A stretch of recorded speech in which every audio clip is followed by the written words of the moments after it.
La Fundación Caminantes Sin Fronteras trae el segmento educativo Voces de la Conservación de la Biodiversidad en el Pueblo Agua. ¿Sabías que el guacamayo verde vive en bosques húmedos tropicales bien conservados, principalmente en tierras bajas y premontanas que proporcionan alimentos como frutos, semillas y nueces, además de sitios para anidación, siendo un excelente dispersor de semillas?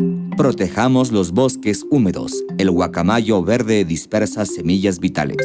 Es un mensaje de Voces de la Conservación con la colaboración de la Federación de Centros Agua del Ecuador, el apoyo del Fondo de Alianzas para los Ecosistemas Críticos y Fundación Futuro Latinoamericano.